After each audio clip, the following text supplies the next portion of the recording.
সুপ্রিয় দর্শক, আপনাদের সবাইকে স্বাগত জানাচ্ছি প্রমিসেস জানতে চাইয়ের আজকের পর্বে। আমি নুজহাত রহমান পুরো পর্ব জুড়ে আপনাদের সাথে আছি। প্রিয় দর্শক, আজ আমরা যে বিশেষ বিষয়টি নিয়ে আলোচনা করব, এর আগেও এই বিষয় নিয়ে আমরা আসলে আলোচনা করেছি, কিন্তু এই বিষয়টি নিয়ে আমরা অনেক বেশি সচেতনতা অর্জন করতে চাই এবং ছড়িয়ে দিতে চাই, সে কারণে আবারও এই বিষয়ের উপরে আলোকপাত। আজ আমাদের আলোচ্য বিষয় মাদকাসক্তি চিকিৎসার প্রয়োজনীয়তা। আর এই বিষয়ে আলোচনা করার জন্য আজ স্টুডিওতে এসে উপস্থিত হয়েছেন আমাদের সাথে wing commander doctor Sohel Hasan Chowdhury. তিনি একজন ক্লাসিফাইড মনোরোগ বিশেষজ্ঞ, কাজ করছেন অ্যারো মেডিকেল ইনস্টিটিউট বাংলাদেশ বিমান বাহিনীর সাথে। ধন্যবাদ। কেমন আছেন?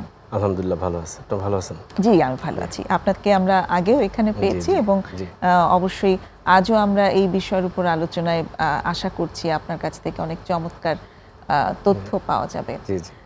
তো যে জায়গাটা আমরা ঠিক করেছি আসলে আজকে আলোচনার জন্য, যে মাদকাসক্তি চিকিৎসার প্রয়োজনীয়তা, এই বিষয়টি নির্ধারণ করার উদ্দেশ্য হচ্ছে এই যে মাদকাসক্তি যে একটি সমস্যা, এবং এই সমস্যাটি অনেকের ক্ষেত্রে বিভিন্ন ধরনের ধারণার মাধ্যমে কলুষিত। আমি বলবো অনেকেই ভাবেন যে ইচ্ছে করে আসক্ত হচ্ছে, ইচ্ছে করলেই তো একজন মানুষ মাদকাসক্তি থেকে মুক্তি পেতে পারে বা মুক্ত হয়ে যেতে পারে, কেন ইচ্ছে করে না।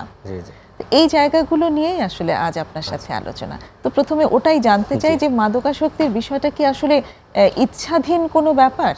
খুব সুন্দর একটা কোশ্চেন করেছেন। যে আমাদের অধিকাংশের ধারণা যে মানুষ হয়তো বা ইচ্ছে করে এই এডিকটিভ বিহেভিয়ার বা মাদকাসক্তি আক্রান্ত হচ্ছে। জি। তো ব্যাপারটা আংশিক সত্য, আবার আংশিক সত্য না। আচ্ছা। যেমন কিছু জিনিস আছে, যেমন কিছু তার পার্সোনাল ফ্যাক্টর আছে বা প্রিসিপিটেটিং কিছু ফ্যাক্টর আছে। যেমন পার্সোনাল ফ্যাক্টরের মধ্যে হচ্ছে যেমন যারা থ্রিল সেকিং বা নোভেলটি সেকিং, যারা এক্সাইটমেন্ট পছন্দ করে, অধিকাংশ ক্ষেত্রে দেখা যায় তারা মানে জীবনে খুব রোমাঞ্চ পছন্দ করে, এক বোর্ডেম পছন্দ করে না, তারা একই জিনিস একঘেয়েমি পছন্দ করে না, তারাই কিন্তু অধিকাংশ ক্ষেত্রে এসব ক্ষেত্রে আসে। আচ্ছা। এটা মেনলি হলো ইয়াং জেনারেশন ক্ষেত্রে, বিলো 30 যারা আছে এরা। তাছাড়া আরও অনেকগুলো ফ্যাক্টর আছে, পিয়ার প্রেশার আছে, সোশ্যাল ফ্যাক্টরের মধ্যে পিয়ার প্রেশার আছে, আমার আনএমপ্লয়মেন্ট আছে, ঠিক আছে, তারপরে ইন্টারপার্সোনাল কনফ্লিক্ট আছে, ল্যাক অফ মানে আপনার যদি স্ট্রেসে যারা মানসিক চাপে প্রচণ্ড থাকে, এই মানসিক চাপ নানা কারণে থাকতে পারে, কনফ্লিক্ট থাকতে পারে, এসব কারণে আসে। হ্যাঁ, তারপরে আপনার কিছু সামাজিক প্রেশারও থাকে, মিডিয়ার কিছু থাকে, প্রচার থাকে, এসব কারণে কিন্তু মানুষ অনেক সময় এডিকটিভ বিহেভিয়ারে আসে। মিডিয়া অনেক সময় প্রমোট করে এসব ক্ষেত্রে। যেমন অনেক সময় হয়তো অ্যাড দিচ্ছে, ইনডাইরেক্ট অ্যাড কিছু আসে, ওগুলো কিন্তু আমাদের একটা যেটা আছে ডিমান্ড রিডাকশন বা সাপ্লাই রিডাকশনের মধ্যে কিন্তু এটা একটা পড়ে। যে যেমন কিছু অ্যাড বা ইসের মাধ্যমে ইনডাইরেক্ট হয়তো অ্যাড দিচ্ছে, মানুষকে একটু এক্সাইট করতেছে, হয়তো অন্য ব্র্যান্ড নেমে হয়তো সরাসরি অ্যালকোহল বলতেছে না বা এক্সাইটিং কিছু বলতেছে না, অন্য কিছু পানীয় এমন একটা এক্সাইটিং পানীয় দিচ্ছে, মানুষ আস্তে আস্তে ওটার থেকে আরও অন্যদিকে চলে যাচ্ছে। অথবা আমরা যে ধূমপান করি, ধূমপানের যে বিজ্ঞাপনগুলো হয়তো ইনডাইরেক্টলি দিচ্ছে বা ডাইরেক্টলি আমরাই করতেছি। এইসব ক্ষেত্রে আমরা অনেক সময় সিনেমাতে দেখাচ্ছে, যদিও লিখে দেয় যে অ্যালকোহল খাচ্ছে বা করতেছে দেখাচ্ছে, তখন লিখে দেয়, যদিও এগুলো অনেক সময় প্রমোট করে। এগুলো অনেক সময় প্রমোট করে। বলছেন এই জিনিসগুলো যখন আসছে মিডিয়াতে, সেটা যত যাই লেখা থাকুক, যেটা ক্ষতিকর বা যাই হোক, এটা লেখা থাকা সত্ত্বেও এটা অনেক সময় প্রমোট করতে পারে। এটা একটা বিশাল একটা কন্ট্রিবিউটিং ফ্যাক্টর আমি মনে করি এটার জন্য, মাদকাসক্তির জন্য। জি, ঠিক আছে। তাছাড়া কিছু জেনেটিক ফ্যাক্টর আছে, কিছু স্টাডিতে পাওয়া গেছে যে হয়তো প্রিডেসেসর যারা হয়তো বাবা বা তারা ফ্যামিলি থেকে আক্রান্ত ছিল, তাদের কিন্তু রেট বেশি, তারা মাদকাংশ বিশেষ করে অ্যালকোহলের ক্ষেত্রে তারা বেশি আসক্ত হয় এই মাদকাসক্তির প্রতি। বেশি পরিবারে যদি আর কারো এই ধরনের সমস্যা থেকে থাকে, তখন তারা বেশি আসক্ত হয়, এগুলো বেশি হয়, তাদের আসক্তিতে জড়িয়ে যাওয়ার আশঙ্কা বেশি। আর কিছু যেমন সাইকিয়াট্রিক প্রবলেম থাকে, অনেকের মানসিক রোগ থাকে, যেমন আপনার schizophrenia, bipolar mood, specially bipolar mood যারা, হ্যাঁ, তারা ম্যানিক স্টেটে অনেক সময় তাদের রিস্ক টেকিং বিহেভিয়ার থাকে বেশি, তারা ঝুঁকি নেয় বেশি, তারা ঝুঁকিপূর্ণ এই বিহেভিয়ারের ক্ষেত্রে তখন তারা খুব ওভার এক্সাইটেড থাকে, নিজেকে অনেক বড় মনে করে। অনেক সময় দেখা যায় তারা এই ড্রাগ এডিকশনে বেশি জড়িয়ে যায়। অথবা এডিএইচডি যারা থাকে, ছোট কালো ADHD থেকে আবার অ্যাডাল্ট ADHDও আছে, যারা attention deficit hyper activity disorder যেটা যেটা আমাদের চঞ্চলতা, যেটা অতি চঞ্চলতা যেটা বলি, এই রোগগুলো কিন্তু বেশি আসে। অথবা এন্টি সোশ্যাল পার্সোনালিটি কিছু আছে, কিছু পার্সোনালিটি যারা ছোটোবেলা থেকে কন্ট্যাক্ট ডিসঅর্ডার ছোটোবেলায় বলি, বা ছোটোবেলায় বা অপোজিশনাল ডেফিয়েন্ট ডিসঅর্ডার বলি ছোটোকালে, যারা একটু ক্রিমিনাল বিহেভিয়ার থাকে ছোটোবেলা থেকে, ওটা বড় হলে এটা আমরা অ্যান্টি সোশ্যাল বিহেভিয়ার বলি।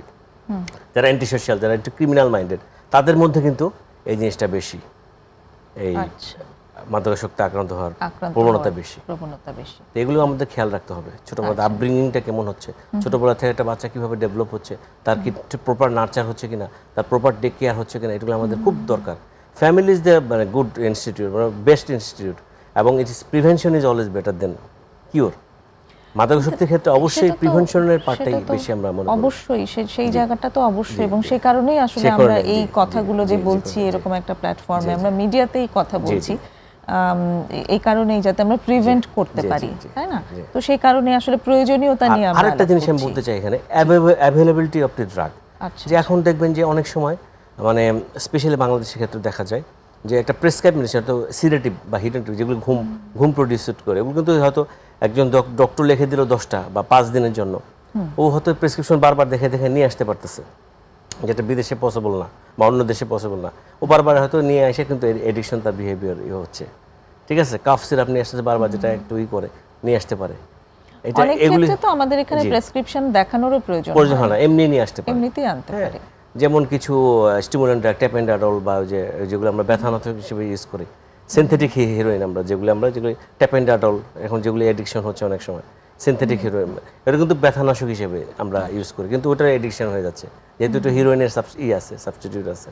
হ্যাঁ, এইভাবে হয়ে যায়। অ্যাভেলেবিলিটি অফ দি ড্রাগের উপর নির্ভর করে অনেক কিছু খুব সহজে পেয়ে যাচ্ছে, স্ট্রিটে পেয়ে যাচ্ছে, দোকানে গেলে পেয়ে যাচ্ছে অনেক সময়। হ্যাঁ, তো এই জন্য আবার প্যাডলার যারা আছে, যারা এখন চাইলেও ফোন করলেও চলে আসে, মোবাইলে ফোন করলেও নাকি চলে আসে, আমি এরকম পেশেন্ট পেয়েছি, যা এসে দিয়ে যায়। তো এত চিপ অ্যান্ড অ্যাভেলেবল হলে কিন্তু যে মানুষের আরো বেশি থাকে। সব সময় নাকি টাকাও লাগে না, টাকা অনেক সময় টাকা পরে দিবে, এরকম একটা আছে, বাকিতে হয়। এভাবে আস্তে আস্তে তাকে অনেক সময় পিয়াররা আগে নিজেরাই হয়তো তাকে এমনি খাওয়াচ্ছে, পরে সে পরবর্তীতে ওটা আবার আবার খাওয়ায় অনেকে, আগে তাকে অভ্যস্ত করতেছে, পরে আস্তে আস্তে সেও ইনভলভ হয়ে গেল এর মধ্যে, এরকম হয়। তো সেই জায়গাটাতে অ্যাকচুয়ালি আসক্তি বিষয়টাকে আপনি কিভাবে ডিফাইন করবেন? আসক্তিটা একটা এমন একটা জিনিস, এটা আমরা যেটা বলি ইউজুয়ালি যে সাবস্টেন্স, মানে আগে বুঝতে হবে সাবস্টেন্স আর ড্রাগ কি। সাবস্টেন্স এমন একটা জিনিস যেটা আমাদের মনোমননের চেঞ্জ আনে, বা মনোমননের উপর প্রভাব বিস্তার করে, বা সাইকো অ্যাক্টিভ বলি আমরা, এই জন্য সাইকো অ্যাক্টিভ সাবস্টেন্স। এই সাবস্টেন্সগুলো আমাদের যখনই আমরা নিব, ইলিসিট ড্রাগ ইউজুয়ালি এরা, তখন আমাদের মন ও মননের চেঞ্জ আনবে, শারীরিক চেঞ্জ আনবে, যেগুলি ড্রাগ সাধারণত মেডিকেল ইউজ হয়, হ্যাঁ, মেডিকেল লিগাল ইউজ বা মেডিকেলকে কিওর করার জন্য। আর সাবস্টেন্স সাধারণত আমরা মেডিকেল ইউজ কম, হ্যাঁ, মেডিকেল সাবস্টেন্সগুলো। তো এই সাবস্টেন্স যখন আমরা রিপিটেড করে কম্পালসিভলি বারবার ইউজ করতেছে, হ্যাঁ, সে জানে যে এটা নিলে আমার ক্ষতি হবে, ক্ষতি হওয়ার সত্ত্বেও সে এটার উপরে বারবার যখন নিচ্ছে, এটাকে আমরা এডিকশন বলবো। বারবার নিচ্ছে, যে ক্ষতি, যে তার নেগেটিভ কনসিকুয়েন্স আছে, কিন্তু তারপর আমি নিচ্ছি বারবার, হ্যাঁ, এবং আস্তে আস্তে মাত্রা বাড়াচ্ছে, কারণ টলারেন্স ডেভেলপ করে। এটা হচ্ছে না, আগে 5 হইতো, এখন 5 হচ্ছে না, এখন 10 লাগবে বা 8 লাগবে, তারপরে 12 লাগবে, এরকম আস্তে আস্তে বাড়াচ্ছে। হ্যাঁ, যখন এটা বাড়াচ্ছে, এটাই আমরা এডিকটিভ বিহেভিয়ার বা এডিকশন বলি। তাহলে আসক্তিটাকে তাহলে কি বলছেন, এটাকে একটা অসুখ হিসেবে আপনারা ডিফাইন করছেন? অবশ্যই এটা যখন আমরা কখন এটাকে অসুখ বলবো যখন তার যখন ইন্টারপার্সোনাল অথবা অকুপেশনাল অথবা সোশ্যাল কাজটাকে হ্যাম্পার করতেছে, তখন কিন্তু এটাকে আমরা ডিসঅর্ডার হিসেবে নিব। আদারওয়াইজ আগে হয়তো কেউ স্পোরাডিক অল্প অল্প করে খাচ্ছে, কিছুদিন খেলে আবার ছেড়ে দিল, এটাকে আমরা পুরোপুরি ডিজিজ বলতে পারবো না। হয়তো সে তার রিক্রিয়েশনাল পারপাসে নিচ্ছে, অনেকে আছেন অ্যালকোহল অল্প অল্প খায়, সারা জীবনে হয়তো অল্প অল্প খায়, কিন্তু এডিকশন তার ডেভেলপ করে না, ডিপেন্ডেন্সি গ্রো করে নেই। ডিপেন্ডেন্সি গ্রো করতে হবে, ডিপেন্ডেন্সি গ্রো করবে, ডিপেন্ডেন্সি গ্রোথ করলে যদি ছেড়ে দেয় তখন উইথড্রল সিমটম হবে, হ্যাঁ, এগুলি থাকতে হবে, তখনই আমরা এটাকে আসক্তি বলবো। যখন ডিপেন্ডেন্সি ডেভেলপ করবে, ডাক্তার যখন ছেড়ে দিবে, তখন যদি তার উইথড্রল সিমটম হয়, তখনই আমরা বলবো যে সে পুরোপুরি আসক্ত। অথবা তার টলারেন্স এমন লেভেলে গেছে যে বারবার আরো বাড়াতে হচ্ছে এবং নেগেটিভ বললাম যে তার সোশ্যাল অকুপেশনাল নিজের পার্সোনাল ইন্টারপার্সোনাল ফাংশনে যখন হ্যাম্পার হবে তখনই আমরা তখন এটাকে ডিসঅর্ডার বলছি। অনেক ধন্যবাদ। একটা ছোট্ট বিরতি নিচ্ছি, এসে আবার কথা হচ্ছে একই বিষয়ের উপর।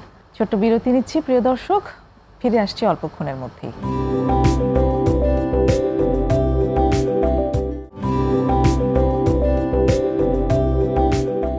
প্রিয় দর্শক, ছোট্ট বিরতি নিয়ে ফিরে এসেছি প্রমিসেস জানতে চাই।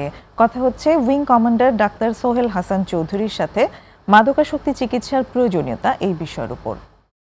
ডক্টর, যেখানটা আমরা ছিলাম যে আসক্তির ডেফিনিশন আপনি বলছিলেন এবং সেখানে বলছিলেন যে এখানে উইথড্রল থাকতে হবে, ডিপেন্ডেন্সি থাকতে হবে। প্রথমে এট ফার্স্ট ডিপেন্ডেন্সি থাকতে হবে যে এটা ছাড়া তার চলছে না, এটা ছাড়া চলছে না।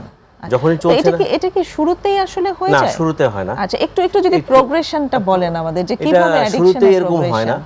যে সাধারণত দেখা যায় যে প্রথমে হয়তো বা পিয়ার প্রেসারে বা যে কোনো তার ইনকুইজিটিভনেস থেকে প্রথম সে হয়তো শুরু করলো, তো শুরু করার পর দেখলো যে হ্যাঁ, যদি এটা সে কন্টিনিউয়াস প্রসেস থাকে, যদি মনে করেন 1-2 দিন খেয়ে হয়তো বা ছেড়ে দিল সে, বা ওই ধরনের পরিবেশ আর পেরো না, তাহলে হয়তো এটা আর হবে না। আবার অকেশনালি হয়তো বা কোনো ঈদের আগে চাঁদ রাত, বা অনেক সময় অকেশনাল থাকে স্যাটারডে নাইট, বা অন্য কোনো ইমোশনাল হ্যাপিনেস যখন থাকে, এই জন্য বলে যে ওভার মানে পজিটিভ ইমোশনও ভালো না বা নেগেটিভ ইমোশনও ভালো না। যদি পজিটিভ ইমোশন থাকে, খুব এক্সাইটেড হ্যাপিনেস থাকে, ওই সময় হয়তো তার খেতে ইচ্ছা করলো। আবার নেগেটিভ যখন খুব স্যাড, বোর্ডেম, ডিপ্রেসড, ওই সময় তার খেতে ইচ্ছা করে।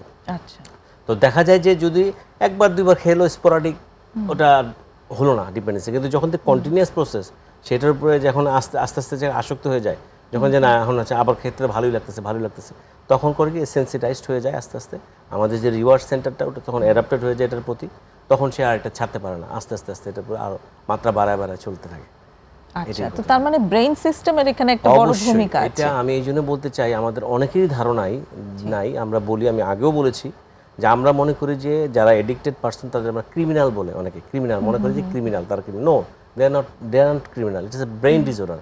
আমি আগেও বলেছি যে ডায়াবেটিস, হাইপারটেনশন, ক্যান্সার বা অ্যাজমা যেমন একটা রোগ, এইটাও একটা রোগ। It's a chronic brain disorder, it's a chronic brain disorder. এবং সবাই not of all us will be addicted, সবাই হবে না, সবাই হবে না। এটা যদি বললাম আমি, নভেলটি সেকিং, থ্রিল সেকিং, যারা এক্সাইটমেন্ট সেকিং, তাদের বেশি এইটা। অথবা যে অ্যান্টি সোশ্যাল পার্সোনালিটি, বা বললাম না তার কোনো কেওয়াস কনফিউশন আছে লাইফে, ফ্যামিলির ডিসকর্ড আছে, হঠাৎ করে সাডেন ফ্যামিলি স্ট্রাকচার নষ্ট হয়ে গেছে, বাবা মা ডিভোর্স হয়ে গেছে, এরকম আছে না, বাবা মারা গেছে, কেউ নাই, উপরে কোনো ছাতা নাই, কোনো অভিভাবক নাই, তখন দেখা যায় মা আর অন্য জায়গায় বিয়ে হয়েছে, নানুর বাসায় মানুষ হচ্ছে, তার কোনো তো গার্জিয়ান নাই। এরকম আমি বলবো, এরকম যার লাইফ ইভেন্টস আছে, চেঞ্জ ইন লাইফ ইভেন্টস আছে, তারাই কিন্তু এইগুলিতে আসক্ত হবে। সবাই হবে না সিচুয়েশন। আবার সবাই যে ওরাও যে হবে তাও না, তার যদি সাপোর্ট সিস্টেম ভালো থাকে হবে না, ঠিক আছে। মেইনলি ব্রেনের যে আমাদের যে এইটা আমরা বললাম, যারা এক্সাইটেড বেশি তারাই বেশি হয়, বিলো 30 যারা। আর ওভার 30 যারা তাদের হয়, তাদের মনে করেন একটা ডিপ্রেশনে পড়ছে হঠাৎ করে, আমরা সাধারণত বলি হয়তো জব লস হয়েছে, বা রিসেন্ট কোনো চেঞ্জ হয়েছে লাইফে, হ্যাঁ, হয়তো ওয়াইফ চলে গেছে, বা অন্য কোনো একটা মানে বেবি লস হয়েছে, বা একটাই হয়েছে, ওই সময় যে ডিপ্রেশনে পড়ে, অথবা একটা এমন একটা অ্যাংজাইটিতে পড়ছে যেটা থেকে মানে হয়তো ট্র্যাপ পড়ছে, ব্ল্যাকমেলিংয়ের শিকার হয়েছে, ওই সময় গিয়ে সে কিন্তু অনেক সময় এগুলি করে। ওভার 30 আমরা 2 ভাগে ভাগ করি আমরা, হ্যাঁ, একটা হলো বিলো 30, একটা ওভার 30। তারা কিন্তু ওই কারণে ড্রাগ এডিক্ট হচ্ছে, তার আগে কোনো হিস্ট্রি ছিল না, হ্যাঁ, তারা ওই কারণে বিলো ওভার 30 বলে পড়ে গিয়ে এই জিনিসটা হচ্ছে, লাইফ চেঞ্জ, অন্য কোনো স্ট্রেসে পড়ছে, কোনো ব্ল্যাকমেলিংয়ের শিকার হয়েছে, বা কোনো মানে একটা যখন ইভেন্টফুল একটা তার লাইফে একটা চেঞ্জ হয়ে আসছে, তখন সে এই কাজটা করে অনেক সময়। এবং ওদের কিন্তু ফেট ভালো, যারা একটু ওভার 30, তারা যেহেতু পরে শুরু করছে। যে কোনো ডিজিজ আমি আগেই বলেছি যে কোনো ডিজিজ আর্লি যারা শুরু করে তাদের ফেটটা খারাপ, যারা একটু পরে শুরু করে তাদের ফেটটা ভালো, ফেটটা ভালো থাকে। ওকে, মানে তাদের জন্য ফিরে আসাটা সহজ। এটাও সহজ, আমরা যদি প্রপার গ্রুমিং করি, প্রপার হোলিস্টিক এফোর্ট দিয়ে ট্রিটমেন্ট করি। এখন খুব মডার্ন ট্রিটমেন্ট আছে আলহামদুলিল্লাহ, আমাদের রিহ্যাবে বলেন বা সরকারি মেডিকেলগুলোতে বলেন, ড্রাগের আলাদা কিন্তু আমাদের সেকশন আছে, হ্যাঁ, আলাদা সেকশন আছে, এবং আলাদাভাবে এটাকে ট্রিটমেন্ট ব্যবস্থা আছে, হোলিস্টিক এফোর্ট যেটা আমরা বলি।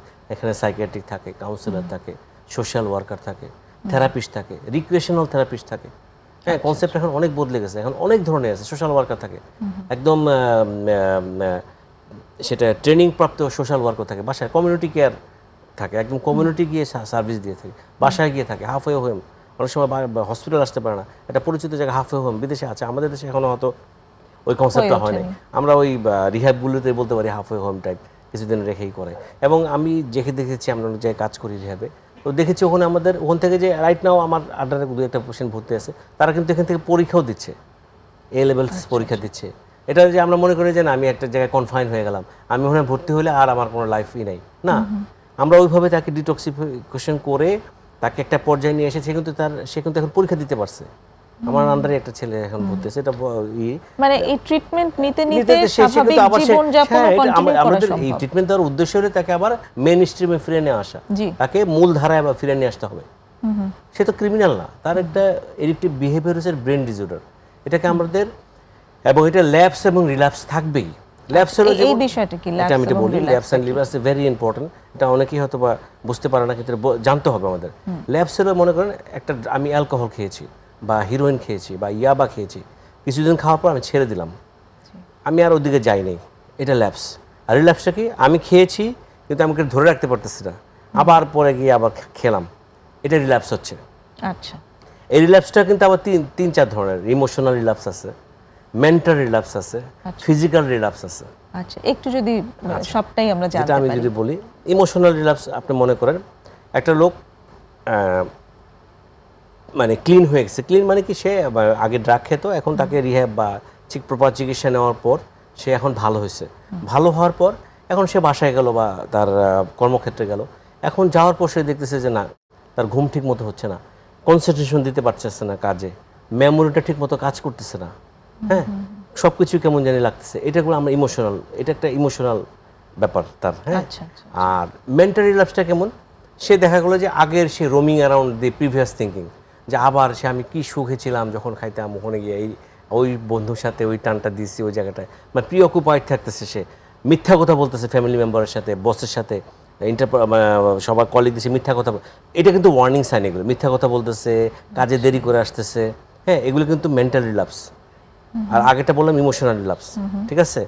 যখন এই দুটাকে আমি যদি প্রিভেন্ট করতে না পারি, রিল্যাপস প্রিভেনশন আমি কয়েকটা বলবো পরে, এই রিল্যাপস যদি আমি প্রিভেনশন করতে না পারি, মেন্টাল অথবা ইমোশনাল রিল্যাপস, আলটিমেটলি সে কিন্তু ফিজিক্যাল রিল্যাপসে চলে যাবে, যেটা খুব মোর ডেঞ্জারাস। তার মানে আলটিমেটলি সে আবার ফিরে যাচ্ছে, স্লিপ করে চলে আসতেছে ফিজিক্যাল রিল্যাপসে, আর পারতেছে না, ওই ডিপেন্ডেন্সির সেই সিম্পটমটা। ইমোশনাল এবং মেন্টাল রিল্যাপসে আপনি বলছেন যে শুধু ভাবনা আসছে, অনুভূতিটা আসছে এবং অনুভূতিটা আসছে, মিথ্যা কথা বলতেছে, কিন্তু সেই ইউজ করে ফেলে, ড্রাগটা নিয়ে ফেলে নেই। আচ্ছা, নেওয়ার জন্য তার ফিজিক্যাল রিল্যাপসে যেতে হবে। আচ্ছা, এই দুটো এই সময় যদি আমরা থামাই দিতে পারি, অনেক সময় এই সময় যদি আমরা থামাই দিতে পারি বা এই সময় ইন্টারভেন করতে পারি, তখন কিন্তু আর সে মেন স্লিপ করা যেটা বলি আমরা, আবার সে আগের জায়গায় আসবে না। ফিজিক্যাল রিল্যাপস হওয়ার আগেই আমরা তাকে যদি মেন্টাল অথবা ইমোশনাল রিল্যাপসের জায়গায় আমাকে ওদের থামাই দিতে পারি, একটা ইন্টারভেন করতে পারি, এই জায়গায় যদি আমরা হাত দিতে পদক্ষেপ নিতে পারি, ভালো হয়ে যাবে। এবং হতেই পারে ডায়াবেটিসে আপ ডাউন হয় না, হঠাৎ করে ডায়াবেটিস বেড়ে যাচ্ছে, তখন আবার চেক করে আবার আমরা কন্ট্রোল করি, ওষুধে না হলে ইনসুলিন দিই, দিচ্ছি না, অ্যাজমাতে আমি ড্রাগন ইনহেলার দিচ্ছি, তাহলে নেবুলাইজ করতেছি, তো হোয়াই নট দিস। আমরা এটাকে আমরা অন্যভাবে, আমাদের স্টিগমা আছে, অনেক সোশ্যাল স্টিগমা আছে, সামাজিক, এবং আমাদের অনেক শিক্ষিত লোক, ইভেন আমাদের সরি ফর দিই, আমাদের চিকিৎসকদেরও অনেক সময় ধারণা নাই। এখন আমাদের ট্রেনিং দেওয়া হচ্ছে প্রাইমারি হেলথ কেয়ার সিস্টেমে, যে চিকিৎসকদেরও ধারণা দেয় যে এটা যে এত সুন্দর একটা ট্রিটমেন্ট আছে, বা এভাবে যে ভালো হয় মানসিক রোগ, অ্যাজ এ হোল মানসিক রোগের যে এত সুন্দর সুন্দর ট্রিটমেন্ট আছে, যে আমাদের কাছে প্রপারলি যখন সময় মতো রেফার সিস্টেম আসবে, রেফার হয়ে আসবে, আমরা কিন্তু খুব সুন্দরভাবে আমরা প্রাইমারি লেভেলে অনেক সময় চিকিৎসা করা যায়, সেকেন্ডারি লেভেল, টারশিয়ারি লেভেলে তো আসেই, বড় লেভেলে। প্রাইমারি লেভেল কোনটা কি বলছেন? প্রাইমারি লেভেল আমরা মনে করেন এমবিবিএস ডাক্তারদের এখন ট্রেনিং দেওয়া হচ্ছে মানসিক বিষয়ে, তো তারা কিন্তু ছোটোখাটো চিকিৎসাগুলো পারে, যে ইনিশিয়ালি না পারলেও তাকে একটা ড্রাগ দিয়ে সে রেফার করে দিল একদিন স্পেশাল, সে অন্তত ডায়াগনোসিস করতে পারবে যে এটা কি সিজোফ্রেনিয়া পেশেন্ট, এটা বাইপোলার, নাকি সাবস্টেন্স ইউজ, মাদকাসক্তি, না অন্য কিছু, তার অন্য কিছু, অন্তত প্রাইমারি সেই ডায়াগনোসিস সে করতে পারবে। ডায়াগনোসিস করে একজন বিশেষজ্ঞ চিকিৎসকের কাছে পাঠালে কিন্তু এটা আর্লি ইন্টারভেনশন হয়ে গেল, একদম আর্লি আমাদের পদক্ষেপটা নিয়ে ফেললাম আমি, এই চিকিৎসা সে ভালো হয়ে যাবে খুব তাড়াতাড়ি। হ্যাঁ, এটা আমাদের হচ্ছে, অ্যাওয়ারনেসটা আসছে আমাদের সরকারও এখন খুব অ্যাওয়ার এই ব্যাপারে। হ্যাঁ, আমাদের মাননীয় প্রধানমন্ত্রী বা তার মেয়ে, উনি সাইমা ওয়াজেদ পুতুল, উনিও কিন্তু এর ব্যাপারে খুব ইনভলভ অনেক ব্যাপারে। হ্যাঁ, আমি নিজেও কাজ করেছি তার সাথে, ক্রাইসিস ইন্টারভেনশন একটা এসেছিলাম, তো খুব অ্যাওয়ার সরকার, আসলে এই সরকার এই ব্যাপারে অনেক অ্যাওয়ার, এই এখন প্রচণ্ড, এবং অনেক প্রচার প্রসারের কারণে আমাদের কিন্তু এই মানসিক স্বাস্থ্য, এই সেবার দিকটা মানটাও উন্নত হয়েছে, এখন আমাদের মানে পিপুল আর অ্যাওয়ার। অনেক পেরিফেরি থেকে মানুষ এখন যোগাযোগ করে। রিফ্লেকশন আসলেই দেখা যায়, জি, জি, কারণ জি। হচ্ছে তারপরে এই যে এই মিডিয়া যে আমাদের সাপোর্ট দিচ্ছে, জি জি জি জি জি, এক্স্যাক্টলি, এই মিডিয়ার সাপোর্ট, এখানে আমরা যে কথা বলার কথা বলতে সুযোগ পাচ্ছি, বিশাল ব্যাপার। এই এগুলো ধরনের শুধু জানতোই না বাংলা মানুষ। টিভিতেই জি। হচ্ছে না, আরো অনেক অনেক জায়গায় চ্যানেল হচ্ছে, হচ্ছে, জি। বিভিন্ন জায়গায় কমিউনিটি বেসড অ্যাওয়ারনেস জি, জি, প্রোগ্রাম জি, হচ্ছে, জি। তো সেগুলো অনেক হেল্পফুল। সোশ্যাল স্টিগমাটাতে তাড়াতেই হবে, এবং গেছে অনেক জায়গায় গেছে, অনেক জায়গায় কমেছে, তারপরও অনেক জায়গা আছে, অনেক জায়গায় রয়ে গেছে। অনেক জায়গায় এখনো তারপরে রয়ে গেছে বলেই আসলে আমাদের এত কথা বলা, জি জি জি, তাই না? জি। এবং এই যে স্টিগমাটা যে কমেছে, সেটা রিফ্লেকশন পাওয়া যায় যে অনেক মানুষই এখন সাহায্য নিতে আসে, অনেকটা জেনেই আসে, অন্তত ফোন করে জিজ্ঞেস করে যে আমি ফোন এটা কি করে করতে পারি, জিজ্ঞেস এখন কি করে। করব, কোথায় যাব। এক্স্যাক্টলি, যেটা আগে এটা ছিল না যে আমার সমস্যা আছে বা আমার বাড়িতে একটা প্রবলেম তার আছে, যেটা এই মানসিক প্রবলেমটা, সমস্যা সেটাই জানে না, সেটাই বুঝতো না, যেটা যে মানসিক সমস্যা, হ্যাঁ, সেই সেটাই বুঝতো না। অ্যাওয়ারনেসটাই ছিল না, জি, তো জি। সেটা এখন অনেকটাই জি, জি, মানে তৈরি অনেকটা হয়েছে। চলে- আরো অনেক দূর পথ আগাতে হবে, কিন্তু ইনশাআল্লাহ, এখনো জি, জি, আরো হবে। সময় আছে। তো একটা ছোট বিরতি নিয়ে আবার ফিরছি। প্রিয় দর্শক, আরেকটা বিরতির সময় হলো, ফিরছি খানিকক্ষণের মধ্যেই।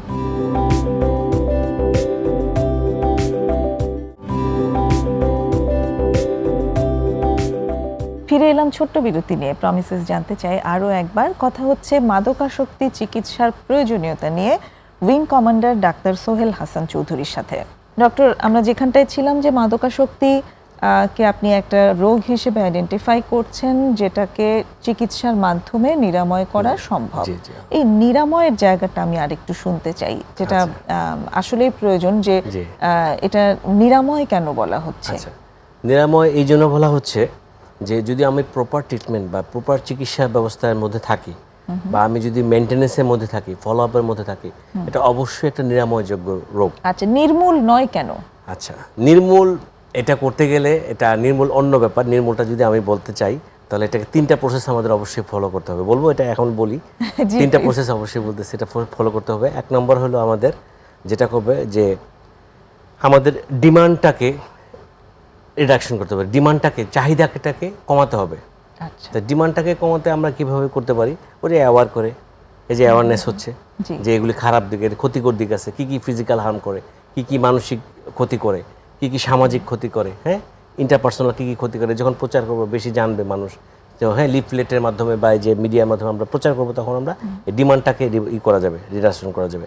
অথবা একটা লোক তার যে মানসিক চাপটা বা স্ট্রেস যেটা বলে, স্ট্রেস সে ম্যানেজ, তার নিজের স্ট্রেসটা সে কন্ট্রোল করতে পারে না, তো কীভাবে করা যায়? স্ট্রেস ম্যানেজমেন্টের অনেকগুলো তরিকা আছে, তো ওগুলো যদি আমরা ফলো করি, মানে যদি আমি ব্রডলি বলি যে প্রপার স্লিপ করতে হবে, ঘুমাতে হবে ঠিক মতো, সময় মতো ঘুমাতে হবে, সময় মতো খেতে হবে, এক্সারসাইজ করতে হবে। আমার যে অল্টারনেটিভ যে প্লেজারেবল আছে, ঘরে বন্দি না থেকে আমি যদি খেলাধুলা, শরীরচর্চা মনোনিবেশ করি, অথবা meditation, yoga, best religious practice আমরা যদি বলি, নামাজ, বা যে যে ধর্মের হোক, সে যে পূজা করা আছে, বা যারা বৌদ্ধ খ্রিস্টান আছে তাদের চার্চে যাওয়া, বা তাদের উপাসনালয়ে যাওয়া, এগুলো করতে হবে। হ্যাঁ, এগুলি যখন করবো, আমার ডিমান্ডটাকে রিডাকশন হবে অনেকখানি। তারপরে যে যেটা আমরা প্রেসক্রিপশনটাকে আমরা রেস্ট্রিকশন করে দিব, ইজিলি অ্যাভেলেবল করবো না। আর যেই ড্রাগগুলো মনে করেন যেগুলো নেয়, আমরা মনে করি ওটার উপর ট্যাক্স বাড়াই দিলাম, দাম বাড়াই দিলাম, তাহলে দাম বেশি হলে খেতে চাবে না। যদিও এখন চেষ্টা করে মানুষ, এই যখন দাম বাড়াচ্ছে তখন সে কিন্তু আর উল্টাপাল্টা ছোটোখাটো থেফটে জড়া যাচ্ছে, চুরিতে, হাইজ্যাকিংয়ে জড়া যায়। হ্যাঁ, এগুলি মানে সবগুলোর কিন্তু কনসিকুয়েন্স অনেক বেশি। হ্যাঁ, আর একটা হলো সাপ্লাই রিডাকশন করতে হবে। সাপ্লাই রিডাকশন এটা কিন্তু পুরোটাই কিন্তু আমাদের যদি গভর্নমেন্টেরই ব্যাপার। এটা আমরা বর্ডারটাকে যদি ঠিকমতো সিল করি, বর্ডার থেকে যদি আসতে না দিই ড্রাগগুলি, আমাদের পার্শ্ববর্তী দেশ থেকে যেসব ড্রাগ আসে আমরা জানি কি কি আসে, তো ওগুলো যদি আমরা বর্ডার ঠিকমতো সিল করি, তাহলে কিন্তু আসবে না। বা এমন ল অ্যান্ড এনফোর্সমেন্ট এমন কঠিন করি যে প্যাডলার্স বা যারা ড্রাগ ডিলার্স যারা বিক্রি করে, তাদের যদি শাস্তিটা, যদি মাত্রাটা ওরকম হয়, তারা কিন্তু ভয় পাবে, এবং তারা এই জিনিসটাকে যদি প্রপার যদি আমরা ঠিক মতোই করি, তাহলে আমাদের সাপ্লাইটা রিডাকশন হবে। যেমন আমি রিসেন্টলি আমার একটা পেশেন্ট ছিল, হি ইজ এ ডক্টর, বলা ঠিক না, তাও বলতেছে, দো he is a doctor from Britain, UK, he was addicted two crack cocaine, say crack cocaine খেতে এবং হিরোইন, এবং সে গত প্রায় 12 বছর যাবৎ সে এটার উপরে আসক্ত ছিল। তো প্রায় 6 মাস লাগলো তাকে ভালো করতে। যাক, আলহামদুলিল্লাহ, সে এখন ভালো আছে, চলে গেছে, ভালো আছে। তো এই জিনিসটা কিন্তু সময় লাগে, কিছু কিছু ক্ষেত্রে সময় লাগে। আমি যেটা বলতে চালাম, তা যারা এগুলো খাচ্ছে, মনে করেন হিরোইন বা ইনজেক্টেবল, হিরোইনের ক্ষেত্রে অনেক সময় কি ইনজেক্টেবল নেয়, ঠিক আছে, ইনজেক্টেবলের কী কী ক্ষতি হতে পারে? আমি যদি ইনজেক্টেবল নেই, আমার কিন্তু HIV দিয়ে আক্রান্ত হওয়ার সম্ভাবনা আছে, হেপাটাইটিস বি, হেপাটাইটিস সি এগুলো দিয়ে আক্রান্ত হওয়ার সম্ভাবনা আছে, বা ক্রনিক নিতে নিতে আমার অ্যাবসেস হতে পারে, ফ্লেবাইটিস হতে পারে, ইনজুরি রিপিটেড নিতে নিতে আমার ভেইনটা ইনজুরি হয়ে যেতে পারে, অ্যাবসেস থাকতে পারে, গ্যাংগ্রিন হয়ে যেতে পারে, পায়ে নেয়, হাতে নেয়, রানে নেয়, যারা নেয়।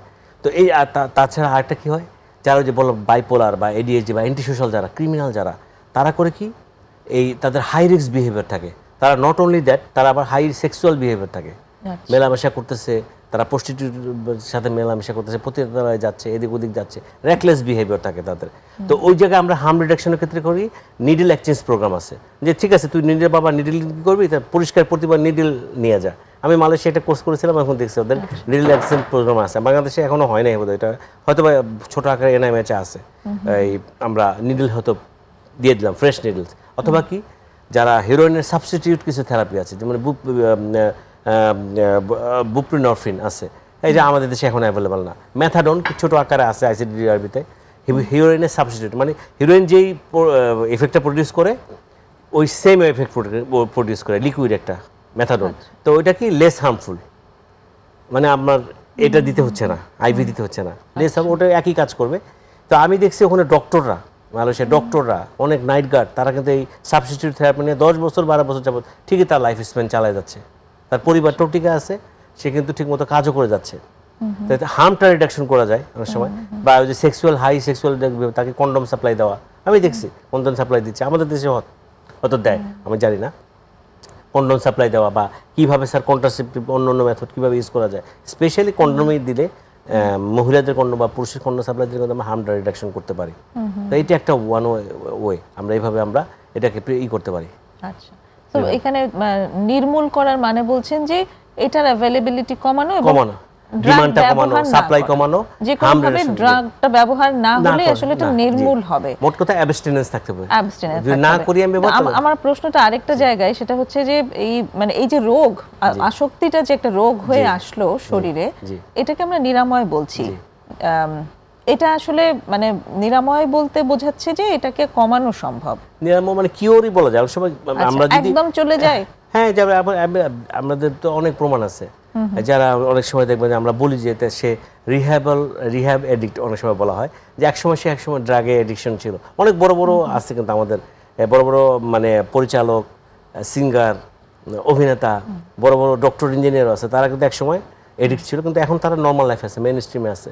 এটা সম্ভব, এটা সম্ভব। তারা প্রপার চিকিৎসা নেওয়ার পর তাদের মোটিভেশন লেভেলটা চলে আসে। আমি যেটা আগে বলেছিলাম যে আমাদের যদি আমরা রিওয়ার্ড পাথওয়েটা চিন্তা করি, এই যে আমাদের এই যে কপাল বলতে, যে প্রিফ্রন্টাল কর্টেক্স বলে, আমরা কপাল বলি, ওরা হায় আমার পুরা কপাল অনেকে বলে, এটা কিন্তু ডিসিশন মেকিং। আসলে যদি সে মনে করে যে আমার পুরা কপাল, তাহলে পুরা কপালই। আর সে যদি মনে করে পজিটিভ, ভালো, কারণ এটা আমার মোটিভেশনের সেন্টার। হ্যাঁ, এটা আমার সবকিছু, অ্যাটেনশন, কনসেন্ট্রেশন, ডিসিশন মেকিং সবকিছুই সেন্টার এটা। তো ড্রাগটা কিন্তু এখানে আক্রমণ করে আগে প্রিফ্রন্টাল কর্টেক্স, আর ভিতরে আমাদের ভেন্ট্রাল ট্যাগমেন্টাল এরিয়া একটা আছে, হ্যাঁ, আর নিউক্লিয়াস অ্যাকুম্বেন্স, ব্রেনেরি পার্ট, এই তিনটাকে আমরা এটা আমরা মেজোলিম্বিক পাথওয়ে বলে, এই দিয়ে আমাদের ডোপামিন সিক্রেশন হয়। তো ড্রাগটা কিন্তু এই ডোপামিন যখন সিক্রেশন হয়, প্লেজার, খুব আরাম লাগে, খুব আরাম লাগে, খুব ফুর্তি, খুব আরাম। যখন এইটাকে এফেক্ট করে এবং এটাকে হাইজ্যাক করে নিয়ে যায়, আমি বললাম হাইজ্যাকার কি আপনার কথা শুনবে?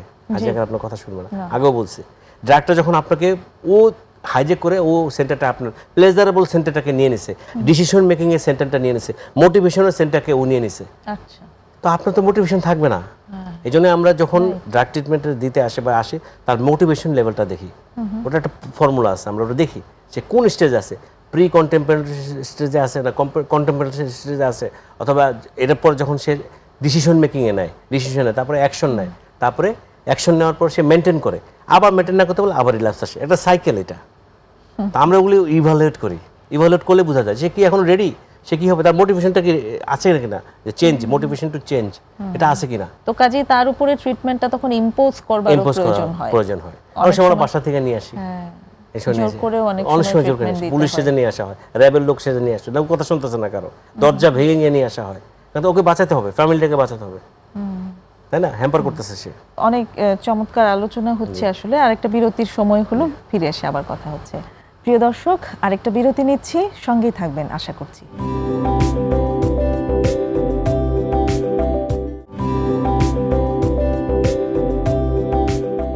ফিরে এলাম ছোট্ট বিরতি নিয়ে। প্রমিসেস জানতে চাই আরও একবার। কথা হচ্ছে wing commander doctor Sohel Hasan চৌধুরীর সাথে মাদকাসক্তি চিকিৎসার প্রয়োজনীয়তা এই বিষয়ের উপর। চিকিৎসার প্রয়োজনীয়তার বিষয়টি আমাদের আলোচনায় আসলো এবং খুব চমৎকারভাবে আপনি কিন্তু উদাহরণ সহ বললেন যে কেন লাগবে। এটা একটা ব্রেইন ডিজিজ, আপনি বলেছেন সেইখানে ব্রেইনের মধ্যে এমনভাবে চিন্তার জায়গাগুলো, আপনার শব্দটাই ব্যবহার করছি, হাইজ্যাক হয়ে যায়।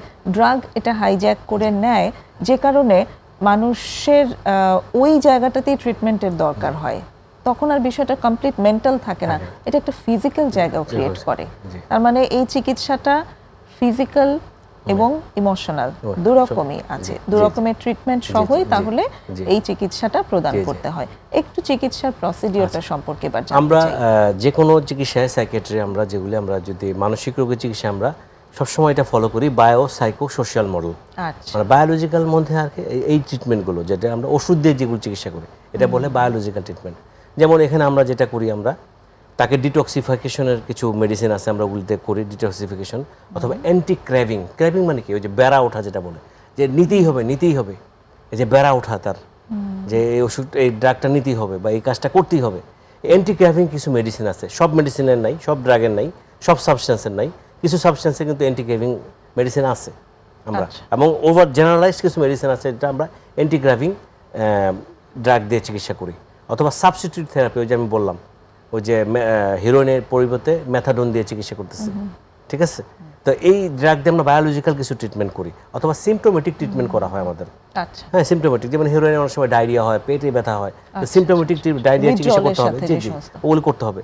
পেইন হয়, সিভিয়ার পেইন হয়, তখন অ্যানালজেসিস দিতে হয়, ওই সাবস্টিটিউটই দেওয়া হয়। হিরোইন অ্যানালগ যে মেডিসিনগুলো আছে ওগুলো দিয়ে আমরা সাবস্টিটিউট থেরাপি করে আগে তাকে ডিটক্সিফাই করে রেডি করি পেশেন্টটাকে।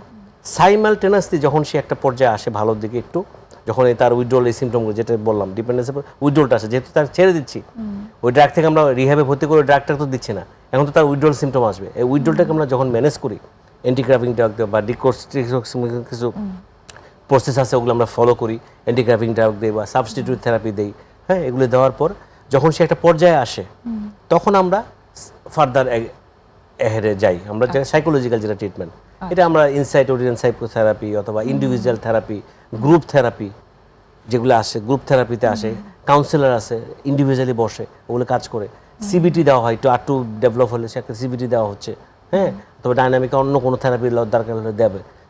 সাইড বাই সাইড তাকে রিক্রিয়েশনাল থেরাপিস্ট আছে, এখন সোশ্যাল ওয়ার্কার আছে, রিক্রিয়েশনাল থেরাপিস্ট ওগুলো দিচ্ছি আমরা। রিক্রিয়েশনাল থেরাপিস্টের কাজটা কি? রিক্রিয়েশনাল থেরাপিস্ট আমরা নর্মাল, আমরা যেগুলো আমরা রিক্রিয়েশনাল তার ব্যবস্থা করা, আমি দেখেছি এনএমএইচে বা ওই আমাদের, আমি নিমহ্যান্সে একটা কোর্স করেছিলাম ইন্ডিয়ায়, ওদের কিন্তু একদম রিক্রিয়েশনাল থেরাপিস্ট আলাদা আছে, একদম পেশেন্টগুলো নিয়ে মাঠে চলে যাচ্ছে, মাঠে গিয়ে ফুটবল খেলতেছে, ক্রিকেট খেলতেছে, টেবিল টেনিস খোলা জায়গায় খেলতেছে। হ্যাঁ, এবং ওই গ্রুপ হয়তো দাঁড়িয়ে বান্ধা এই টাইপের কিছু খেলা দৌড়াদৌড়ি করে দিতেছে, মানে ফিজিক্যাল অ্যাক্টিভিটি করতেছে, মানে তাকে বোঝাতে যে সে একদম নর্মালি সে চলে আসছে। এই কাজটা কিন্তু করাতে হবে। তারপর অকুপেশনাল থেরাপিস্ট থাকতে হবে। যেমন আমি ওখানে দেখেছি যে ওই যারা আছে তার অনেকের কিন্তু অনেক ক্রিয়েটিভিটি আছে। আমরা তো বললাম না, সেটা তো মানুষ, তার মধ্যে অনেক ক্রিয়েটিভিটি থাকতে পারে, অনেক জিনিয়াস আছে আমাদের। আমরা উদাহরণ দিলে ভুরি দেওয়া যাবে যে এরা অনেক সাধারণের চেয়ে অনেক ভালো বেটার করছে পরবর্তীতে। তো ওই দেখা যায় ওখানে তাকে অকুপেশনাল থেরাপিস্ট থাকে, ওই ওখানে ক্রাফট শিখাচ্ছে, কেউ পেন্টিংয়ে ভালো, সে পেন্টিং করতেছে। হ্যাঁ, কেউ গানে ভালো, গান বাজনা করতেছে। হ্যাঁ, কেউ স্কাল্পচারে ভালো, মূর্তি বানাতে ভালো পারতেছে, কেউ মোমবাতি বানাচ্ছে। তারপরে বেকারিতে তারা দেখলাম বিভিন্ন ওই আইটেমগুলি আবার ওই ক্যান্টিনে বিক্রি করে, বেকারির আইটেম, কেক, বিস্কুট, পাউরুটি সব এরাই বানায়। আরেকটা জিনিস আমি একটা বলে রাখি এখান থেকে প্রসঙ্গত, আমি বলি যে এটা আমার বলা উচিত, আমি চিকিৎসা পার্টের এটা পরে আসতেছে, আচ্ছা ঠিক আছে, এটা বলে নেই, পরে বলি। এটা গেল আমার সাইকোলজিক্যাল পার্টটা। আর সোশ্যাল সাপোর্ট যেটা বলি, এটা খুব ইম্পর্টেন্ট। বায়ো সাইকো সোশ্যাল পার্টটা কিন্তু আমি যখন সে সমাজে ফিরে আসবে তখন কিন্তু তার পরিবারে, সমাজে মানে সে পরিবারে ফিরত আসলো, পরিবারের লোকের কিন্তু একটা বিশাল ভূমিকা আছে। তাকে ক্রিমিনাল হিসেবে করা যাবে না, জাজ করা যাবে না, তার সব কিছুকেই ক্ষমা সুন্দর দৃষ্টিতে দেখতে হবে। আমি যদি একটা ডায়াবেটিসের রোগীকে অ্যাডপ্ট করতে পারি সমাজে, ক্যান্সারের রোগীর জন্য এত দরদ, ওর জন্য পারবো না কেন? It's a chronic brain disorder, ওর জন্য পারবো না কেন? সে আমারই সন্তান, আমারই ভাই, আমারই বোন, আমারই মা, আমারই বাবা হইতে পারে। হ্যাঁ, এখন আমরা বয়স্ক লোকও পাই। হ্যাঁ, তো আমি এই জন্য বলতেছি সে তো আমারই অংশ, আমি অন্যগুলি সহ্য করতে পারলে মানসিক রোগ কেন সহ্য করতে পারবো না? আমি তাকে অবলিক কমেন্ট করতেছি, ক্রিটিক্যাল কমেন্টস করতেছি, তার সাথে বাজে বাজে ব্যবহার করতেছি, এই তো পাগল, এগুলো বলে। পাগল একটা সামাজিক অপরাধ এগুলো বলা, সে মানসিক রোগ, পাগল বলা যাবে না তাকে। এটা যে কেউ হতে পারে। আমি আজকে নর্মাল, পরের দিন অ্যাবনর্মাল হতে পারি, আল্লাহ না করুক, হতে পারে। তো আমি তাকে পাগল বলবো না, সামাজিকভাবে হেয় প্রতিপন্ন করবো না, তাকে ছোট করবো না, না সে পারবে না, দায়িত্ব দিতে চাই না, না না ওই করবে, ও বোধহয় চুরি করবে, টাকা বেশি দেবো না, ওকে বাজারে পাঠানো যাবে না, এই সন্দেহ করা, তাকে আন্ডারমাইন করা, ছোট করা, হ্যাঁ, এগুলো করা যাবে না। সমাজেরও একটা বিশাল ভূমিকা আছে। এখানটাতে একটা বড় সমস্যা আছে, সে যে ট্রিটমেন্ট করেছে বা করতে এসেছে সেই জায়গাটাও বাড়িতে ভীষণ লুকানো হয়। তো পাশের বাড়ির মানুষটা কি করে জানবে যে এই মানুষটা আসলে আমি দেখছি এটা লুকানো হয়, চিকিৎসা করা হয়েছে? এটা ঠিক না, এটা চিকিৎসা করা উচিত এবং এই অ্যাওয়ারনেসটা দরকার আছে যে চিকিৎসা গেছে, সে ভালো হয়ে ফেরত আসতেছে এবং আসবে সে ফেরত। অনেক কাছে গোপন, এই যে পরীক্ষা দিচ্ছে আমি বললাম না, সে কিন্তু একদম সবাই মনে করতেছে সে একদম বদ্ধ উন্মাস না, সে তো এ লেভেল দিচ্ছে, ভালো ছাত্র একটা, সব দিকে সে ভালো। তাকে কিন্তু ক্রিমিনাল হিসেবে হয়তো ই করতে স্টিগমাটাইজড করছে। স্টিগমাটাইজড করা যাবে না। কুসংস্কার, এখন আর কুসংস্কারের যুগ নাই, মিডিয়ার যুগ। আপনি সার্চ দেন, পড়েন, গ্রামের মানুষ তারাও জানে, এখন গুগলে সার্চ দিয়ে চলে আসে, খুব ভালো লাগে। আমি দেখছি তারা এই ডিপ্রেশন বা অ্যাংজাইটি বলে তারা পড়াশোনা করে আবার জিজ্ঞেস করে যে সেই চর অঞ্চলের মানুষ, তারা এখন হোয়াটসঅ্যাপে রোগী দেখায় ফেলায়, তারা আসে না। মানে আমি দেখলাম মানুষ কত প্রযুক্তিতে এখন ইউজ করতেছে, মানুষ এখন অনেক অ্যাওয়ার, অনেক অ্যাওয়ার। একজন অ্যাডিকশন প্রফেশনালের কাছ থেকে পাওয়া আর কি এই কথাটা, উনি যে একটা কথা বলতেন, আমার মনে হচ্ছে যে এটা প্রমাণ পেয়েছি আমি, যে যারা ড্রাগ অ্যাডিকশনে থাকে তাদের হয় তাদেরকে মানসিকভাবে রিটার্ডেড হতে হবে, আর না হয় তারা অত্যন্ত মেধাবী হবে। কারণ এই যে লুকিয়ে কাজটা করা, এইটা করবার জন্য এই বিষয়টা পুরোটা চর্চা করা, যেটা কমপ্লিটলি তাকে লুকিয়ে করতে হচ্ছে, অন্যদেরকে না জানিয়ে হাইড করে নিজের মতো করে জিনিসগুলো, তো অত্যন্ত মেধাবী তাদের হতে হয় এই কাজটা কন্টিনিউ করার জন্য। তো তার মানে এই মানুষগুলো সত্যিকার অর্থে মেধাবী থাকে, হ্যাঁ, কাজে লাগানো গেলে এরা কিন্তু অনেক কিছু দিতে পারবে সমাজে, একটা পজিটিভ দিকে কাজে লাগানো, অবশ্যই কাজে লাগানো আসবে, যে সেই জায়গাটা ইম্পর্টেন্ট। এবং আপনার সোশ্যাল যে পার্টটা, সেটাই সম্ভবত এই এবং এই যে কমিউনিটি হেলথ ওয়ার্কার থাকবে, তারা সাপোর্ট দেবে। রিলিজিয়াস টিচারের একটা ভূমিকা আছে, ইমাম সাহেবের মসজিদের অথবা উপাসনালয়ের যে চার্চে, তার একটা ভূমিকা আছে। সে তাকে নিয়মিত কাউন্সিলিং করতে পারে, তাকে মসজিদে বা তার উপাসনালয়ে নিতে পারবে রেগুলার, এসে খোঁজ খবর নিল, তো তখন দেখবে যে না, মানুষ না, এই তো ভালোর দিকে যাচ্ছে। সে যখন তার সাথে ঘোরাঘুরি করবে, ভালো মানুষ, তার যে সোবার ফ্রেন্ড বলে আমরা, সোবার যে ভদ্র, তার কিছু ভদ্র ফ্রেন্ড থাকতে হবে, কিছু ভদ্র, তাদের সাথে চলাফেরা, তাদেরও তাদের বিশ্বাস না, তারা ভদ্র, তাদের সাথে যখন মেলামেশা করবে, তারা যখন তাকে নর্মাল ভাবে নিবে, তখন কিন্তু এই ছেলেটা বেঁচে গেল অনেক দিক থেকে, ঠিক আছে। আর আরেকটা যে প্রসঙ্গ তো বলে রাখি, যেমন এটা কিন্তু অনেকের ধারণা নাই, এই যে আমাদের জেলে যারা আছে, একটা স্টাডিতে আছে, আমি মালয়েশিয়া ডিগ্রি ওখানে যখন আমি একটা কোর্স করছি, ওখানে বললো, এবং এটা আসলে এটা কিন্তু অনেকে আমরা চিন্তা করি না, ইগনোর করি জিনিসটা। আপনি যদি আজকে এই মাদকাসক্তির প্রপার এই জিনিসটা, চ্যালেঞ্জটা যদি মোকাবেলা করেন, এই মাদকাসক্তির প্রপার চ্যালেঞ্জটা যদি আপনি প্রতিহত করতে পারেন বা প্রপার চিকিৎসা করতে পারেন, আপনার জেলের কিন্তু 30% জেলের ওই যে কমে যাবে লোড। কারণ এরাই ক্রিমিনাল বিহেভিয়ার করে, এই মাদক খেয়ে অনেকে খুন করতেছে, অনেকে হাইজেক করতেছে, অন্য করতেছে, খারাপ কাজ করতেছে। ইনিশিয়াল স্টেজে যদি ইন্টারভেন করতে পারি, ইনিশিয়াল পদক্ষেপটা নিতে পারি, তাহলে খুবই ভালো। সে আর্লি স্টেজে সে ফিরে আসলো, নিয়ে আসলাম। অনেক স্টেজে গেলেও ওটাকেও ফিরে আনা যায়, হয়তো একটু বেশি দিন থাকবে, বেশি দিন লাগবে তার, কিন্তু চলে আসবে। তাতে সামাজিক দায়িত্বগুলো যেন ঠিক মতো পালন করি, ইনশাআল্লাহ সে কিন্তু আবার মেইন স্ট্রিমে চলে আসবে। অনেক ধন্যবাদ। তার মানে হচ্ছে ওই জায়গাটাই আমাদের আজকে বলবার জায়গা, যে সেটা যে কোনো সময়ই হোক চিকিৎসা সম্ভব, এবং মাদকাসক্ত কাউকেই যদি দেখা যায় পরিবারে বা সমাজে, তাকে চিকিৎসার আওতায় নিয়ে আসার জন্য হয় নিজে উদ্যোগ নেওয়া কিংবা সমাজের দায়িত্ব, সেটা সামাজিক ভাবেও যেন সেই উদ্যোগ নেওয়া হয়। অনেক ধন্যবাদ আজকে এত চমৎকার আলোচনার জন্য। সুপ্রিয় দর্শক, আমাদের অনুষ্ঠানের একদম শেষ পর্যায়ে আমরা এসে দাঁড়িয়েছি। আগামী অনুষ্ঠান দেখার জন্য আমন্ত্রণ রইল। খোদা হাফেজ।